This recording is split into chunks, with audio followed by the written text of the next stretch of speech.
La nouvelle formation en transport rémunéré de personnes a pour but d'équiper tous les nouveaux chauffeurs aux nouvelles réalités de l'industrie.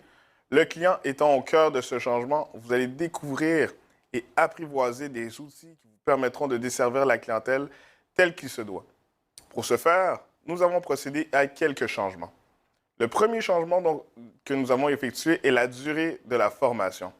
Dans certaines régions, la formation pouvait durer jusqu'à 150 heures réparties sur 5 semaines. En uniformisant la formation et en mettant l'emphase sur l'essentiel, la formation en transport rémunéré de personnes a pu être réduite d'une façon significative tout en vous fournissant les outils et les connaissances nécessaires pour l'exercice de vos fonctions. Aujourd'hui, il y a une seule et même formation pour tout le Québec, ce qui vous permettra de travailler sans être limité par des territoires, contrairement à autrefois. Deuxième changement qui a été effectué est au niveau de la toponymie. Nous l'avons éliminé. La réalité d'aujourd'hui vous permet de commencer à travailler sans nécessairement devoir apprendre toutes les rues de votre ville par cœur. Avec l'aide d'un système de navigation, vous êtes outillé pour prendre de bonnes décisions en lien avec vos trajets. Cependant, il est important de noter que parfois, le système de navigation ne suffit pas. Il faudra prendre le temps de vous familiariser avec votre environnement ou le secteur où vous décidez de travailler. Ensuite, un troisième aspect qu'on a changé est le service à la clientèle. Manquant dans certaines formations, le service à la clientèle a été approfondi et revu dans cette formation pour offrir à la clientèle une expérience à la hauteur de ses attentes.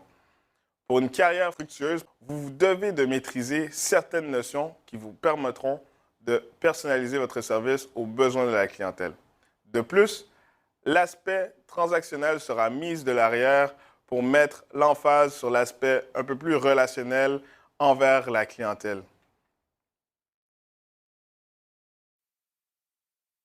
Une formation avancée concernant le transport des personnes handicapées est désormais obligatoire si vous comptez conduire une automobile adaptée au transport de passagers en fauteuil roulant.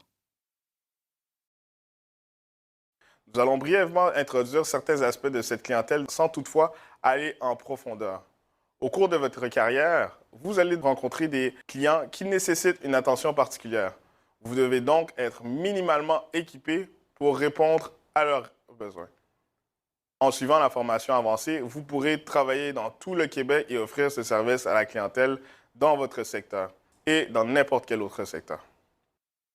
Donc, voici quelques avantages de suivre cette formation. En suivant cette formation, vous avez pris une décision que vous ne risquez pas de regretter. Il y a plusieurs avantages à suivre cette formation. Donc, premièrement, vous allez pouvoir travailler n'importe où, n'importe quand. Vous allez pouvoir augmenter vos revenus, être flexible dans votre horaire du temps, devenir votre propre patron et même contribuer au quotidien des citoyens de votre ville et des environs. Pour ce qui a trait à l'évaluation, donc une évaluation sera faite à la fin de la formation et elle sera en ligne. Il est donc important de bien assimiler le contenu et de prendre des notes tout au long de la formation, car vous serez testé sur toute la matière qui sera vue tout au long de la formation.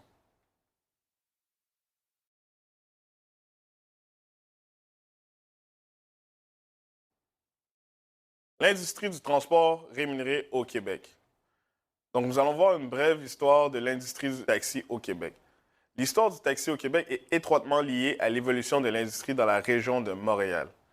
Premier grand centre urbain de la province, Montréal possédait, dès le début des années 1920, la concentration de population et les infrastructures routières favorisant l'émergence d'un service individualisé de transport tel que le taxi. L'industrie du taxi est un secteur très réglementé dont la responsabilité incombe au ministère des Transports du Québec, soit le MTQ, à la Commission des Transports du Québec, soit le CTQ, et à la Société de l'assurance automobile du Québec, qui est la SAC. Selon la loi concernant les services de transport par taxi et le règlement qui en découle, pour assurer un service de transport par automobile, il importait d'être titulaire d'un permis de taxi. Sauf exception, le permis était lié à un véhicule automobile et à un territoire spécifique. Il existait deux types de territoires. Les agglomérations de taxis en milieu urbain, exemple Montréal, et les régions de taxi en milieu rural. En 1972, la loi sur les transports donna au ministère des Transports du Québec et aux institutions qui sont sous sa juridiction la responsabilité de voir à l'administration et au contrôle de ce mode de transport.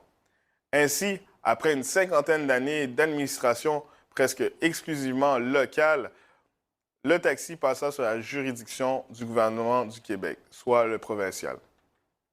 La réglementation alors mise en place était extrêmement précise et venait uniformiser l'ensemble de la pratique de l'activité du taxi au Québec. Concernant le permis de propriétaire, le permis de chauffeur, le type de véhicule, le type de service offert, les associations et les flottes de véhicules. Cette réglementation évolua au cours des années en précisant davantage les responsabilités et les obligations de l'industrie envers sa clientèle et la population en général. 10 ans plus tard, le MTQ décida de définir davantage le transport par taxi, de moderniser et d'assouplir sa réglementation afin de permettre à l'industrie d'offrir de meilleurs services à la population. Au fil des années, l'industrie du taxi s'est implantée dans d'autres segments du marché du transport en assurant des services plus spécialisés et en utilisant notamment la souplesse de la tarification à contrat comme le permet la loi.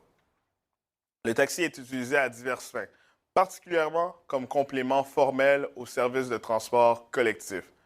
Pour le transport de personnes handicapées, des élèves, des étudiants, pour la livraison de colis, pour du transport interétablissement du réseau de la santé, pour le transport médical, pour assurer des services de raccompagnement de personnes en état d'ébriété, pour des services de navette aux aéroports et plusieurs autres.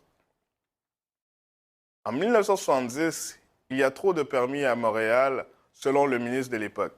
Lorsqu'on comparait New York à Montréal, il y avait un taxi pour 660 habitants à New York, alors qu'à Montréal, nous comptions un taxi pour 326 habitants. Donc, en 1970, il y eut un rachat des permis à Montréal. L'industrie du taxi en vint à vivoter pendant plusieurs années. Les chauffeurs se sentaient exploités.